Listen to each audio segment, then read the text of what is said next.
Imagine that you have found your dream home and now you're making an offer to try to buy the home. Should you ask the seller to pay money towards your closing costs? What if I told you that the answer to that question may make all the difference in the world as to whether or not you get your offer accepted? I'm going to cover all of that and more on today's video. I'm Peter Lindquist with the Lindquist team. And hey, if you like today's video, please make sure to give it a thumbs up. Consider subscribing. And if you've got any questions or comments, please leave them in the comments below. Let's go ahead and get started. I want to first define what seller paid closing costs are. First definition is this. Seller paid closing costs is not the seller paying your closing costs. I know that sounds kind of crazy. What seller paid closing costs is, it's a method of asking the seller to help you finance the cost of borrowing. In short, you find a home, you add closing costs to the purchase price in order for the seller to pay it. The seller isn't paying your closing costs out of the goodness of your heart. So in realistic terms, the seller's not paying your closing costs. Well, in this video, I'm really going to focus on seller paid closing costs when you have a large down payment. Let's just take a look at how seller paid closing costs work. You find a house for $400,000, and let's assume that your closing costs to finance that home are $10,000. You have a couple of choices. You could say, hey, seller, I'll give you $400,000, but I want you to pay $10,000 towards my closing costs. One key that you need to understand is the seller doesn't have to do that. So they're getting $390,000. 400 minus 10,000 is 390. People will often say, well, I gave the seller full price. And the answer is no, you didn't. You gave them 390,000, and the way you paid it to them was you paid more for the house. You paid $400,000 for the house, so the seller would pay 10,000 towards your closing costs. Another offer, you pay them $410,000. If they want $400,000 for the home, you can increase the price. And this is maybe a more fair way for you to understand it. You are paying more for the house, $410,000, in order that the seller pays the $10,000 towards your closing costs. And I'm telling you, either way, you are paying for the closing costs. And the seller is helping you by constructing the offer such that it gets built into your loan amount. Now, what I want to show you is that if you've got a large down payment, please don't be asking for seller paid closing costs. I'm going to show you two examples. If you found a house for $400,000 and you've got $10,000 worth of closing costs that you get charged for buying your home. And let's assume you've got a big down payment, and in this case, you only need a loan of $250,000. If you offer the seller $400,000 and ask the seller to pay $10,000 towards your closing costs, the amount of money you need is $150,000. Follow me with this. You have $400,000. You add $10,000, that's $410.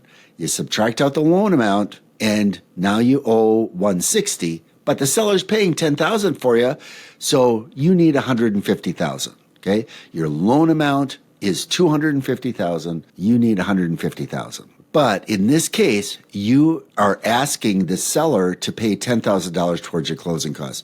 You are paying the seller $400,000. That means that the house appraised value has to come in at $400,000. Let's take a look at another way to construct this offer that means the exact same thing for you, but we get rid of the nonsense with seller paid closing costs. Now you're going to offer them $390,000 and not ask them to pay closing costs. You're offering them $10,000 less, but you're not asking for seller paid closing costs. So now $390,000, you have $10,000 worth of closing costs. You have a $250,000 loan. Guess what? You owe $150,000 at closing. It does, in other words, when you've got a large down payment, adding closing costs is kind of like adding a rebate. You know, you're adding $10,000 in order to get $10,000 back, and it gives you no value at all as a buyer. You end up with the same amount of money that you need, and you end up with the same loan amount. I see buyers who have large down payments asking for seller paid closing costs, and sometimes they lose out on the offer because the seller doesn't want to pay them. They're worried about the appraised value. There is in the scenario I'm showing you, there is zero value for the buyer to negotiate with the seller to pay money towards their closing costs.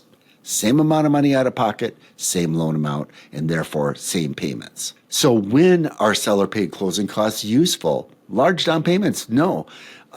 It's if you have less than 20% down now as a down payment on the house, now there can be reasons for seller paid closing costs. There can be ways where that's valuable to you. It is rare that if you have 20% down or more, it's rare that you should be asking for seller paid closing costs.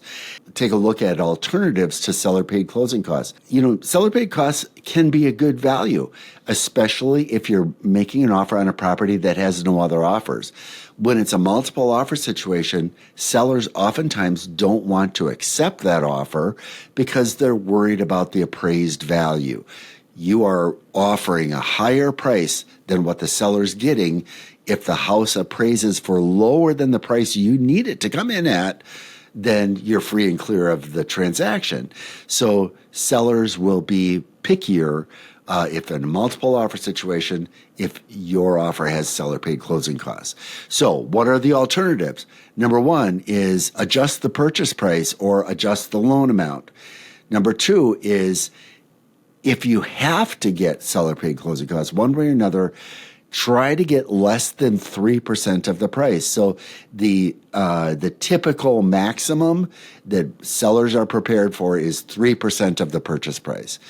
If you can get by with requesting 1% or 2%, it's a better chance that the seller will accept it. They're still not excited about it, but better chance that it'll get accepted. Another way is to come up with more money. And coming up with more money can come in the form of a gift from a family member, a down payment assistance, or a loan like a 401k loan or a loan against a car. Those are called secured loans.